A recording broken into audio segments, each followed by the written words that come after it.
रखने के लिए अनुरोध करता हूँ। सतीश कुमार जी जोर से आप हाथ ताली देकर उनके स्वागत कीजिएगा। प्ले कर दीजिए, प्ले कर दीजिए, प्ले कर ऑल दीजिए भैया। India Buddhist forum organisation of India के बैनर तले पाटलिपुत्रा के गांधी मैदान में आयोजित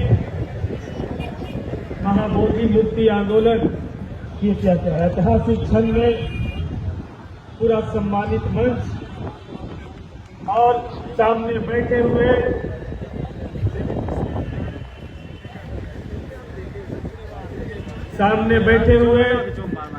तमाम बुद्ध, अम्बेडकर, फूले परियार, जगदेव बाबू, मानवर काशीराम साहब के विचारों को मानने वाले तमाम बंधुओं को इस पाटलिपुत्रा की धरती पे बिहार विधानसभा के सदस्य और मखदूमपुर के विधायक होने के नाते, बुद्ध के अनुयायी होने के नाते सभी को क्रांतिकारी इस्तकबाल करता हूं। जय भीम, जय जगदेव, जय मंडल और नमो बुधाय करता हूं। साथियों, बात एकदम सीधी सीधी है, बहुत इतिहास में जाने की जरूरत नहीं है। जब बुद्ध ने पूरे भारत में बोध गया कि उस पवित्र स्थल को अपने तपस्या के लिए, अपने ज्ञान की खोज के लिए उस जगह को चुना, तब क्या उस समय शिवलिंग था?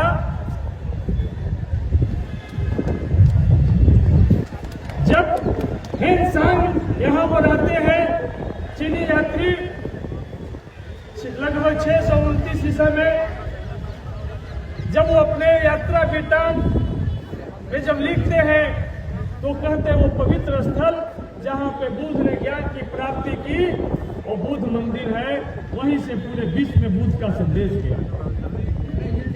तो कौन सी साजिश? भारत में पले बढ़े भारत का मूल धर्म, जो भारत के मूल निवासियों, भारत के आदिवासियों, भारत की अनुसूचित जाति, जनजाति, पिछड़े वर्ग, ये तमाम लोग का जो मूल धर्म बुद्ध का धर्म था, उस धर्म से कौन लोग उनको वंचित करने का प्रयास कर रहे हैं?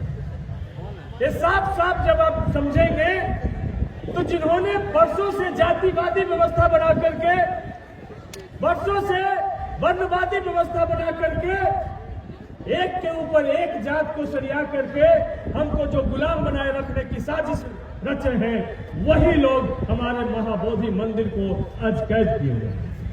इसलिए साथियों, लड़ाई एकदम सीधी सीधी है। जब इस भारत में संविधान लागू हुआ,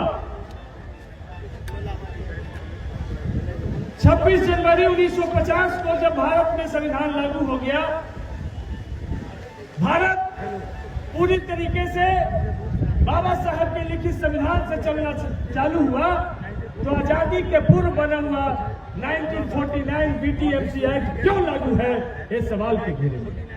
उस एक्ट को निरस्त करने के लिए हम सब लोग इस तरीके के सैकड़ों प्रयास हुए, लेकिन हम मंजिल तक नहीं पहुंच पाए हैं। लेकिन ऑल इंडिया बुद्धिस्ट फोरम और आकाश लामा जी के पूरे टीम के साथियों को धन्यवाद देते हैं कि इस लड़ाई को अब पहली बार पटना के ऐतिहासिक गांधी मैदान और पाटलिपुत्रा में आप लेकर के आए हैं। अब यहाँ से जो ये लड़ाई, यहाँ से लड़ाई की जो बिगुल फूकेगी, यहाँ से जो लड़ाई का मोमेंटम उठेगा, हम जब तक महाबोधि मंदिर को मुक्त नहीं करा देते हैं, हम लोग को चैन से नहीं बैठेगा। ये हमको संकल्प लेना है। इस मौके पर दशरथ मांझी को याद करना है कि जब तक तोड़ेंगे नहीं, तब तक छोड़ेंगे नहीं।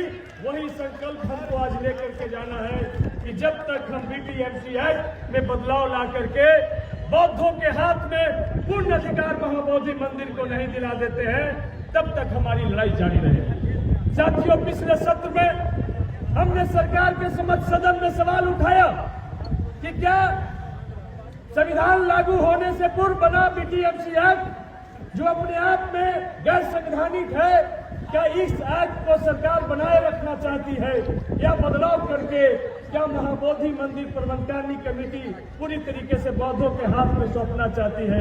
यदि सौंपना चाहती है तो कब तक और नहीं तो क्यों? अभी तक सरकार का कोई जवाब नहीं आया। 3 बार हमने पत्राचार किया लेकिन कोई जवाब नहीं आया।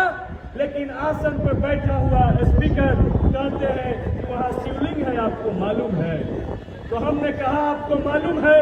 ये पूरा बिहार और पूरा देश बौद्ध में भारत है, आपको मालूम है? यहाँ पूरा बौद्ध का शासन चलता था, जिसके सम्राट अशोक महान पूरे देश और आज तक सम्राट बनने का जिनको सौभाग्य प्राप्त हुआ, अशोक जो बौद्ध को मानते थे, मालूम है आपको? तो उन्होंने कोई जवाब नहीं दिया।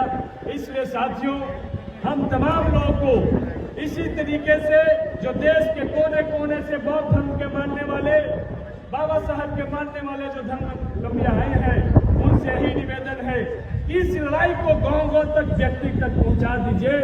हम लड़ाई को जीत लेंगे। आज बहुत सारे लोग नहीं जानते हैं, बोधगया में पला बढ़ा जन्म लिया, उस बौद्धि वृक्ष के नीचे हमको खेलने का मौका मिला। लेकिन बहुत सारे लोग बोधगया के आसपास रहने वाले नहीं जानते हैं कि बीटीएमसी एक्ट जो गैर संवैधानिक है, जिसमें 4 मेंबर बौद्ध होंगे, 4 मेंबर हिंदू होंगे, पदेन अध्यक्ष वहां का जिला पदाधिकारी होगा, लेकिन वही जिला पदाधिकारी विष्णुपद मंदिर का भी अध्यक्ष होगा। इसलिए गया का जिला पदाधिकारी हमेशा हिंदू होगा। तो 5 हिंदू होंगे, 4 बौद्ध होंगे, तो क्या कभी बौद्धों के पक्ष में कोई निर्णय होगा?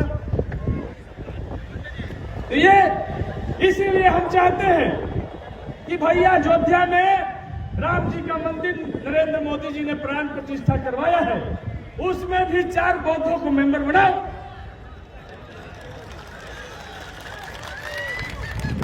यहाँ स्टेशन पर स्थित हनुमान मंदिर है, जहां पर करोड़ों रुपया रोज चढ़ावा आता है, इसमें भी 4 दलितों को मेंबर बनाओ।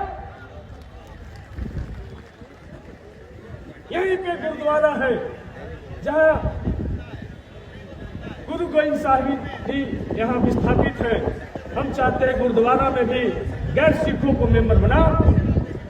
ये बात नहीं होगी तो भैया हमारा महाबोधि मंदिर में से गैर बौद्धों को बाहर निकालो। ये हमारा आंदोलन है, ये हमारा संवैधानिक काम है, क्योंकि हमें संविधान इजाजत देता है कि हम अपने धर्म को माने, हम अपने धर्म का प्रचार प्रसार करें, हम अपने धार्मिक स्थल का विस्तार करें, ये हमको संविधान इजाजत देता है। लेकिन बीटीएमसी एक्ट ये हमको इजाजत नहीं देता है। इसीलिए आपने देखा होगा और हम बहुत नजदीक से जानते हैं कि जो बीटीएमसी में जो मेंबर हैं, जो गैर बौद्ध मेंबर हैं, उन पे दर्जनों बार चोरी का आरोप लग चुका है। सीसीटीवी कैमरे में मंदिर का दान पद से डॉलर चुराते हुए पकड़े गए हैं और रोजाना वहां चढ़ाने वाले फल, फ्रूट्स, बिस्किट और फ्रूटी कोको कोला अपने गाड़ी में भर भर कर घर ले जाते हैं। जबकि वहां बुद्ध के जो अनुयायी आते हैं, वहां जो बच्चे आते हैं, स्कूल के जो बच्चे आते हैं भ्रमण करने